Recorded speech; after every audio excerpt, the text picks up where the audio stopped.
It's hard to be the person who is always freezing. Perpetually chilly people are often coldly received. Our discomfort is frequently written off and pleas to raise the thermostat denied because, the argument usually goes, it's easier for us to put on extra layers than it is for uncomfortably warm people to remove them.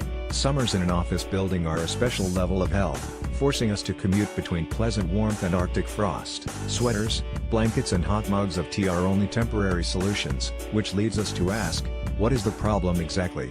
Why am I always cold? So much blood. There are plenty of medical conditions that could make someone feel cold, perhaps the most well-known being anemia. The blood disorder is caused by a shortage of red blood cells, which carry oxygen throughout the body. One of the functions of these cells is the regulation of body temperature. Symptoms of anemia that the Mayo Clinic lists include cold hands and feet, as well as fatigue, shortness of breath, dizziness and others. Anemia has a variety of underlying causes, including iron deficiency, infections, other diseases like cancer or kidney disease, and genetics. Another blood-related cause of being cold is hypotension, or low blood pressure. That low pressure means less blood, and thus less oxygen, is flowing to the organs and extremities, which can make a person feel cold. The U.S. Health Department's National Heart, Lung and Blood Institute notes other symptoms of the condition that are similar to those of anemia: dizziness, fainting, fatigue, nausea and blurred vision.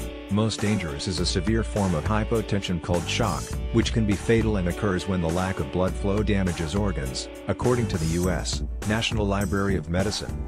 In the same vein, there is also Raynaud's phenomenon, a restriction in blood vessels that could make someone feel cold, among other symptoms. Although many things can cause Raynaud's, such as lupus, carpal tunnel syndrome or certain medications, the most ironic listed at the National Institute of Arthritis and Musculoskeletal and Skin Diseases is when it's caused by living in a place that is often cold. Gland to meet you. The pesky thyroid or pituitary glands could also be cold culprits. With both glands, that would mean they are not active enough. An autoimmune disease and radiation are two of the most common sources of hypothyroidism, according to the American Thyroid Association. People without enough thyroid hormone often feel colder, fatigued, forgetful and depressed, and could have dry skin and constipation. The thyroid gland is located in the neck and is stimulated by the brain's pituitary gland, so hypopituitarism, underperformance of that latter gland, can also cause much of the same issues as a low-functioning thyroid, among many other problems. Not just in our heads, cold extremities are just another side effect of the anxiety devil.